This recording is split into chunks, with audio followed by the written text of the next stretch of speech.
Y este jueves 9 de enero se cumplen 20 años del anuncio de la dolarización por parte del entonces presidente Jamil Mahuad. La adopción del sistema surgió en medio de una dura crisis económica que agobiaba a nuestro país, ya que la moneda nacional, el sucre, se devaluaba aceleradamente. En una entrevista para nuestra cadena aliada CNN en español con Ana María Cañizares, el exmandatario Mahuad explicó por qué su gobierno tomó esta decisión, que además ocasionó su derrocamiento. Escuchemos pues a continuación parte de sus declaraciones. Conveniente y necesario para el Ecuador. En esa cadena nacional, hace 20 años, el entonces presidente Jamil Mahuad anunciaba el cambio del sucre por el dólar estadounidense como sistema monetario. El país atravesaba una acelerada inflación, la devaluación del sucre, la quiebra de bancos privados y el congelamiento de los depósitos. 2 décadas después, Mahuad habló con CNN en Estados Unidos sobre aquella decisión sin precedentes en Sudamérica. El año 98-99, esos 2 años, Ecuador vivió la peor crisis económica del siglo XX. Cuando un país entra en pánico, es terrible. Porque entonces todo lo que usualmente funciona, deja de funcionar. Y si usted no busca medidas que permitan controlar eso, todo es peor. Y no es que me lancé porque sí, sino que todos los estudios me llevaban a esa conclusión. Yo ya estaba absolutamente convencido. Personas que decían que si nadie lo había hecho en el mundo, ¿por qué lo iba a hacer el Ecuador y le iba a salir bien? Que es un argumento que puede ser muy bueno, puede ser muy pobre. Mahuad dice que la dolarización se gestó en 6 meses, dentro del círculo más cercano de su equipo económico. Cuenta que no querían profundizar el pánico. Yo creé varios equipos. Ese es mi estilo de trabajo. Entonces le pedí, por ejemplo, al ministro de Finanzas, entonces Alfredo Arízaga, que comandara un equipo para que me diera su perspectiva del tema. Se lo pedí a Jorge Guzmán, superintendente de bancos. Se lo pedí al Banco Central. Y de mi cuenta iba consultando a personas uno por uno, asesores internacionales, economistas de prestigio a quienes yo conocía desde hace varios años. La tasa de cambio se estableció en 25.000 sucres por dólar. Los ciudadanos la cuestionaban a la par que veían reducidos sus ingresos. Pero Mahuad sostiene que fue una decisión técnica. Lo que no puede fallar es que el Estado tenga la cantidad de dólares para comprar todos los sucres que existan. Si se equivoca en el cálculo, hubiera fracasado enseguida. Entonces dividimos los dólares que teníamos en la reserva para la cantidad de sucres y de obligaciones que había que considerar, y eso nos dio 25.000 sucres como una cifra segura. Ningún gobierno ha dado marcha atrás. Vamos a sostener la dolarización. La administración de Lenín Moreno defiende el modelo dolarizador. Su vicepresidente insiste en que fue una decisión dura, pero que ha evitado una crisis similar a la venezolana. Ha sido en muchas ocasiones en estos 20 años posiblemente el único punto de estabilidad y la única garantía de estabilidad que ha tenido nuestro país. Y tal vez hace 20 años todos teníamos dudas, incertidumbre. Algunos se fueron convenciendo poco a poco conforme la dolarización daba resultados. La dolarización primero ancló la economía, produjo disciplina fiscal, hizo bajar la inflación. El expresidente Mahuad reside desde hace 20 años en Cambridge, Estados Unidos, donde está vinculado a la Escuela de Gobierno de la Universidad de Harvard. En Ecuador es procesado por acusaciones de peculado debido al congelamiento de los depósitos bancarios en 1999. En 2006, la justicia dictó su sobreseimiento, pero en 2011 su caso fue reabierto y en 2014 la Corte Nacional de Justicia lo sentenció a 12 años de prisión. La defensa de Mahuad está a la espera de una audiencia de casación para revisar su sentencia. Compárenlo con las posibilidades del futuro. El expresidente que decidió la dolarización de la economía en Ecuador insiste en que se trata de una persecución política en su contra y que no le han encontrado dinero mal habido. Cree que será difícil volver a su país, quizás tan complejo como lo sería para Ecuador volver al antiguo Sucre. Para CNN, Ana María Cañizares. Y este ha sido un reportaje preparado por nuestra cadena aliada CNN en español, parte de una entrevista al expresidente Yamil Maguad realizada por Ana María Cañizares. Los protagonistas de la noticia en Notimundo. Así es, vamos a hablar ahora de la dolarización. Está precisamente en nuestros estudios y le damos la más cordial bienvenida el economista Alfredo Arízaga, exministro de Finanzas de Yamil Maguad y quien tuvo en sus manos en ese momento la dura responsabilidad de colocar al dólar como moneda de curso legal en el Ecuador hace 20 años exactamente. Economista Arízaga, bienvenido a Notimundo. Muy buenas tardes. Gracias, Freddy. Un gusto estar con ustedes. Buenas tardes a toda la audiencia.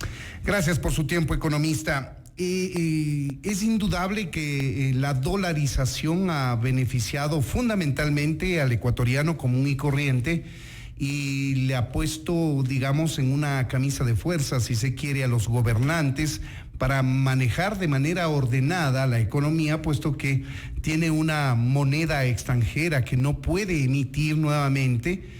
No puede emitir inorgánicamente como suelen hacer los gobiernos que tienen moneda propia y luego deviene en devaluación, lo cual quiere decir que perdemos la capacidad adquisitiva con nuestro salario.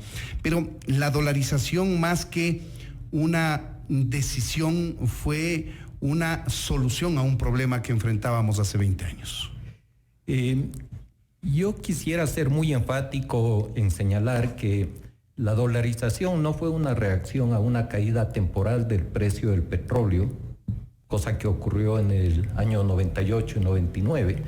La dolarización de la economía ecuatoriana fue una respuesta a más de 20 años de una crisis progresiva en la que los ecuatorianos veíamos cómo se pulverizaba el valor del sucre y cómo teníamos que lidiar con una tasa de inflación del 50, del 60%, que carcomía el poder de compra de los sueldos, de los salarios. Se incrementaban los sueldos en enero, para marzo habían perdido 1/3 de su capacidad de compra, para diciembre habían perdido la mitad de su capacidad de compra.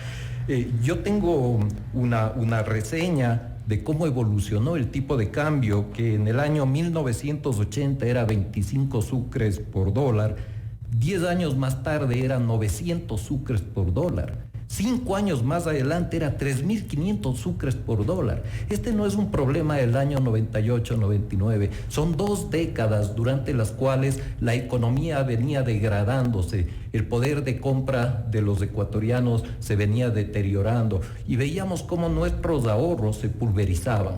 Entonces, teníamos que encontrar una solución definitiva. Durante esos 20 años el Ecuador probó todos los esquemas cambiarios posibles. Ninguno funcionó. Y afortunadamente hoy, luego de 20 años de dolarización, podemos con mucha objetividad evaluar cuál ha sido el impacto de este esquema. Y creo que el balance es totalmente positivo para la gente, en especial para las personas de menores ingresos. Sin embargo, economista, siempre existen dudas sobre el futuro de la dolarización. Siempre es un tema de discusión de si va a permanecer o no. ¿Por qué aún después de 20 años persisten esas dudas?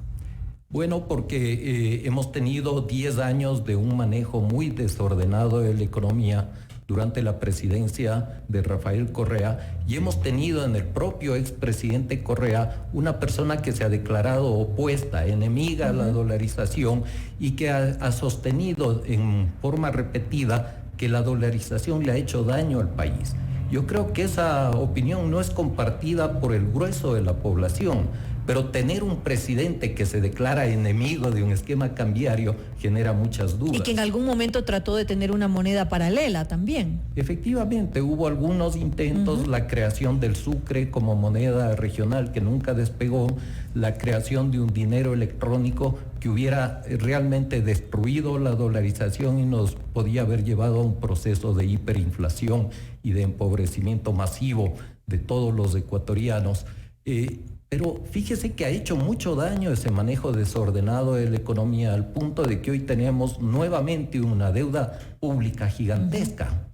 Y hemos tenido que atravesar 2 años de un ajuste económico muy severo, con graves consecuencias para el empleo, para las condiciones de vida de la población, y es equivalente a la quimioterapia que tiene que administrarse a un enfermo de cáncer y que provoca unos efectos no deseados que son tremendos, gravísimos durante el periodo durante el cual se administra este medicamento.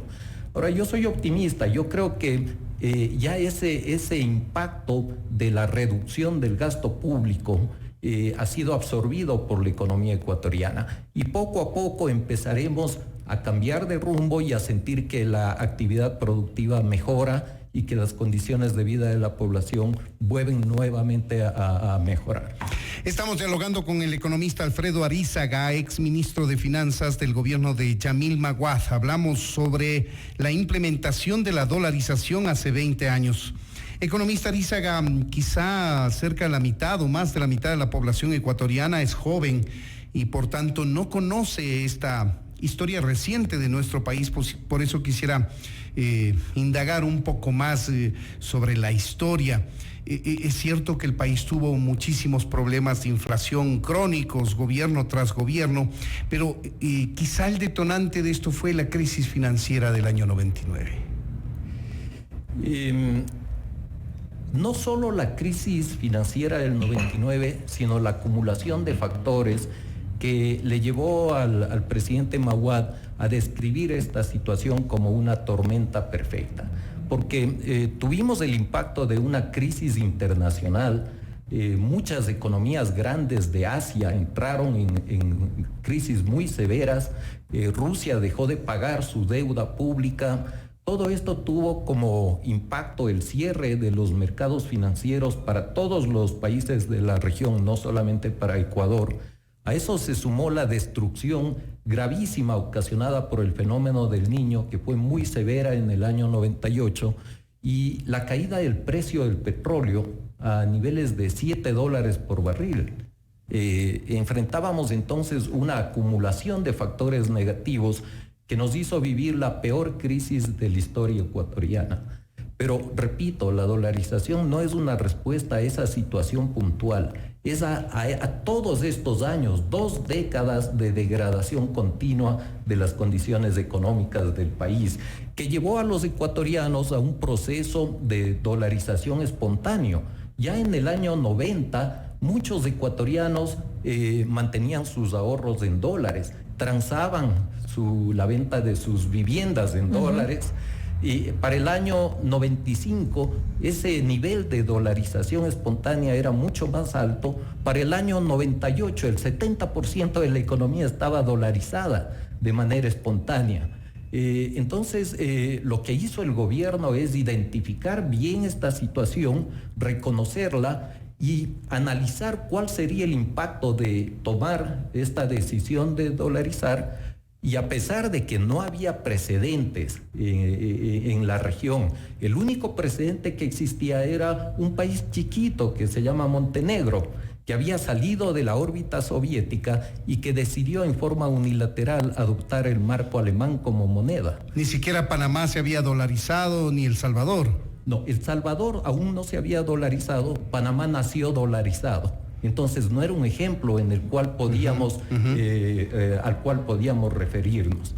Pero afortunadamente luego de estos 20 años podemos decir de manera clara que esto ha salido bien, ha funcionado bien para beneficio de todos los ecuatorianos. ¿Cuán doloroso fue tomar esta decisión? Porque en la práctica significó una última hiperdevaluación, por llamarlo de alguna manera, al equiparar 25,000 sucres de entonces por cada dólar, lo cual significó que se vayan licuando los ahorros de miles de ecuatorianos que tenían en el sistema financiero y una pérdida brutal de la capacidad adquisitiva en el momento en que se dolarizó el país. Sí, efectivamente hubo una pulverización de los ahorros denominados en sucres, pero eso no fue consecuencia de la dolarización, sino de la devaluación previa a la dolarización. Ahora, aún hoy existen críticos de la dolarización y existen críticos del nivel al cual dolarizamos. Por ejemplo, el economista Vicente Albornoz, que es un analista de prestigio, sostiene que debimos haber dolarizado a 34,000, no a 25,000. La realidad es que teníamos que encontrar un punto de equilibrio. El tipo de cambio tenía que ser lo más bajo posible, pero al mismo tiempo tenía que ser suficientemente alto para que los dólares que estaban en las bóvedas del Banco Central alcancen para canjear por los sucres. Recoger todos los sucres. Exactamente. Y cuando se concluyó el proceso de canje de billetes, al Banco Central le sobró apenas 34 millones de dólares. Eso refleja que el cálculo estuvo bien hecho.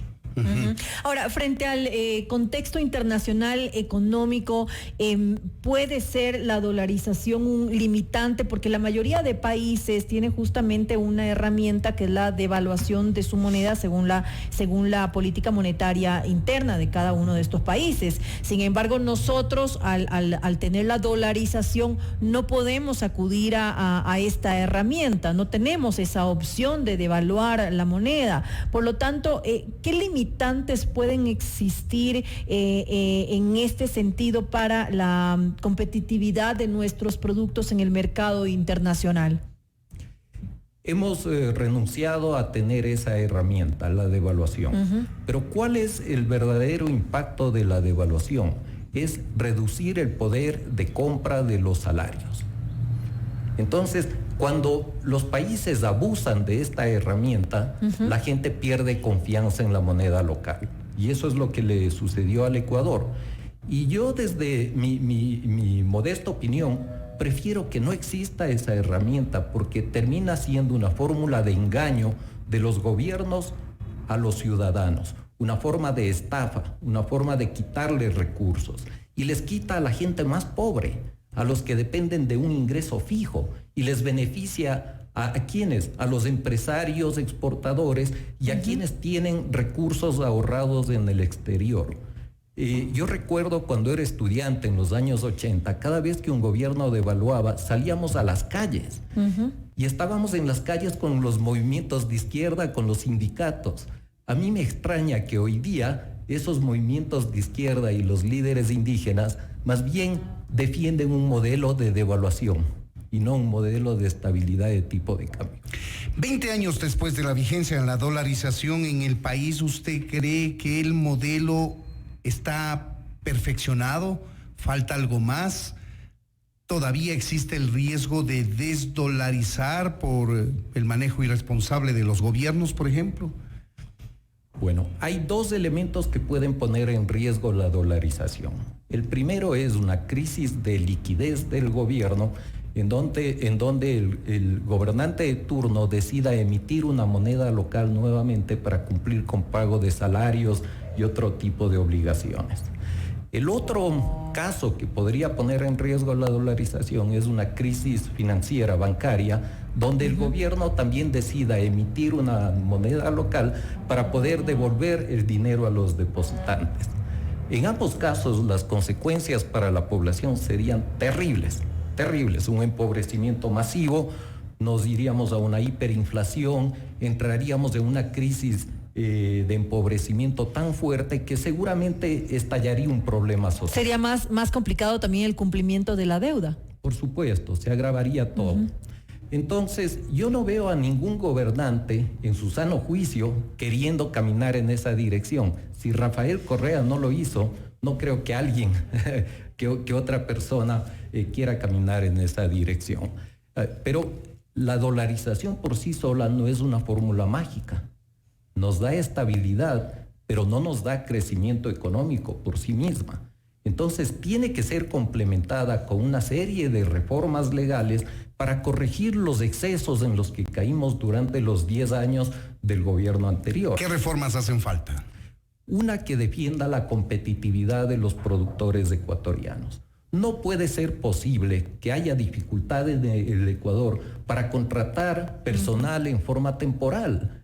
Si hay una agroindustria que concentra su producción en el mes de enero, febrero y marzo, tiene que tener facilidad para contratar personal en esos meses y no obligación de mantener el personal durante todo el año, porque eso le resta competitividad. Un hotel tiene eventos generalmente la noche del viernes y la noche del sábado. Tiene que tener facilidad para contratar personal esos 2 días y no obligación de mantenerlo durante toda la semana. Ese es un ejemplo. El otro ejemplo es la necesidad de atraer inversión extranjera al sector financiero. ¿Por qué? Porque necesitamos competencia, verdadera competencia, intensa competencia entre los bancos para que las tasas de interés se reduzcan, para que los servicios financieros se amplíen a toda la población y para que tengamos mayor acceso a financiamiento. Pero actualmente tenemos cerca de 40 o más de 40 instituciones en el sistema financiero. ¿Parecería un número suficiente para que exista competencia, economista? Pero no tenemos la competencia de un banco dedicado a personas de categoría internacional. Uh-huh. No, esos bancos están en Perú, están en Chile, están en Colombia y no están en Ecuador, porque no generamos la confianza suficiente. Eso le iba a preguntar, ¿por qué no están en Ecuador? Porque no generamos la confianza suficiente, porque tuvimos durante 10 años un gobierno que maltrataba a los inversionistas extranjeros. Y volver a recuperar la confianza lleva tiempo.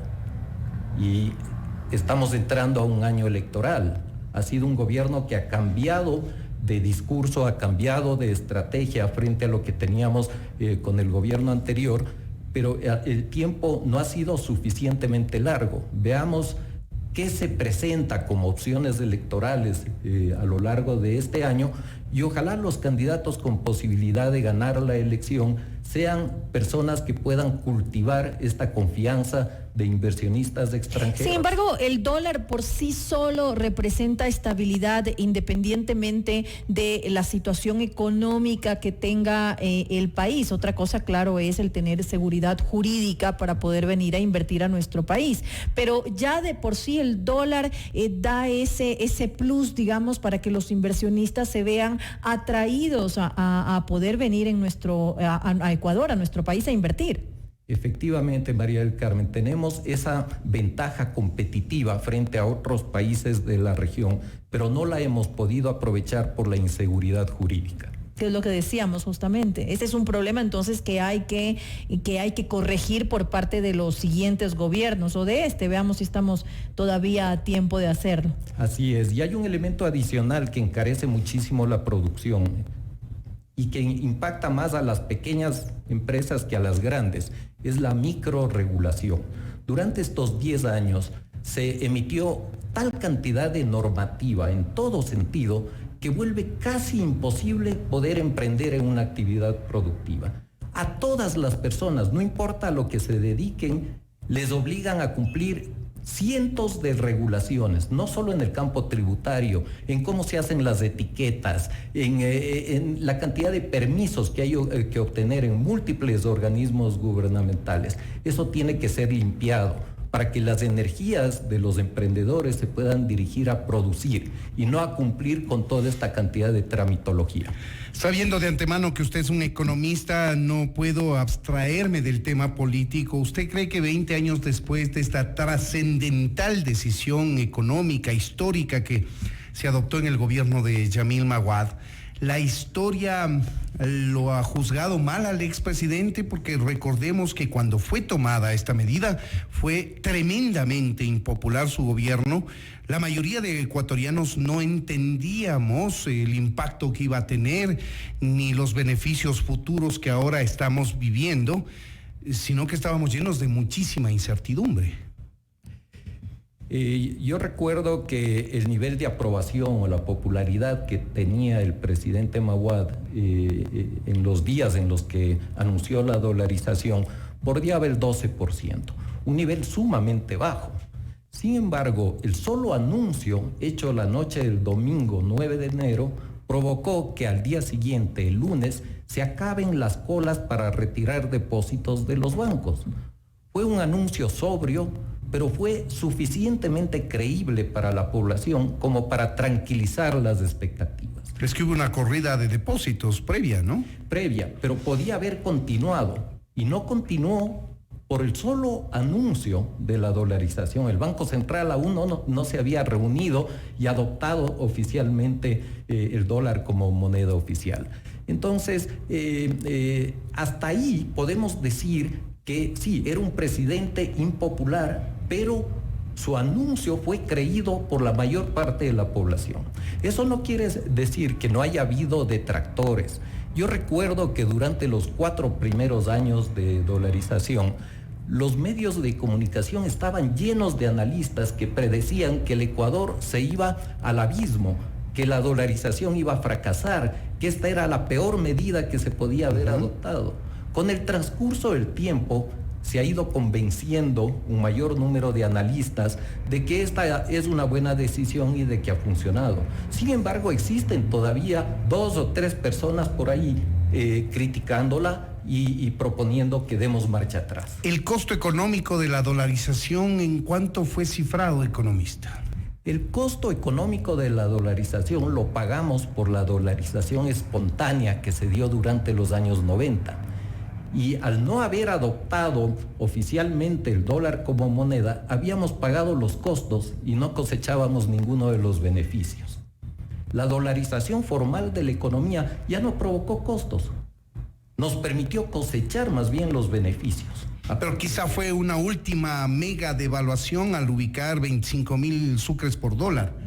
Quizá la última, obviamente, porque ya pasamos a una moneda extranjera que no podía ser devaluada. El día viernes, antes del anuncio de la dolarización, el tipo de cambio llegó a 27,000. La dolarización fue ligeramente menor al nivel que había alcanzado el día viernes. Yo leí hace un momento las cifras de la devaluación durante los años 80, luego hasta el año 95. Esto no fue un tema de los últimos 2 años, se fue agudizando con el transcurso del tiempo, pero fue un problema de 20 años. Luego de la implementación con éxito, vale decir, de la dolarización en el Ecuador, ¿este modelo ha sido replicado en la región o en países de otras latitudes, tal como lo hizo el Ecuador? Solo El Salvador ha adoptado el dólar y ha sido exitoso para estabilizar su economía, pero no tanto para obtener crecimiento económico.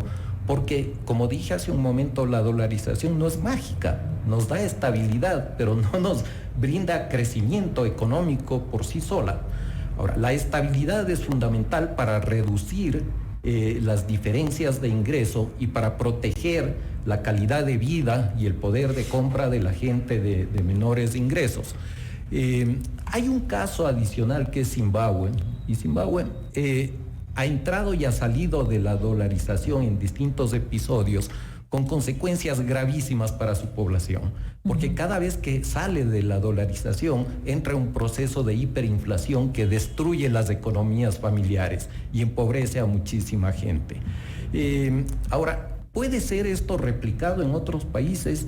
No es una receta universal, pero sí hay 2 candidatos en nuestra región que seguramente terminarán dolarizando. Venezuela, por ejemplo. Venezuela es el uno, es clarísimo ese caso. O sea, lo que está viviendo Venezuela es lamentablemente consecuencia de no haber dolarizado hace algunos años.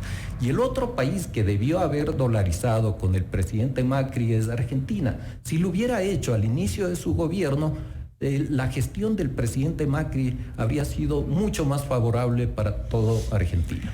Ahí tienen ustedes, amigos oyentes, es el testimonio histórico del economista Alfredo Arízaga, exministro de Finanzas en el gobierno de Yamil Maguad, y sus reflexiones como analista económico respecto de la vigencia de la dolarización en nuestro país, que ya tiene 20 años. Economista Arízaga, muchas gracias por habernos atendido. Gracias por la invitación. Esto es Notimundo, amigos, siempre bien informados.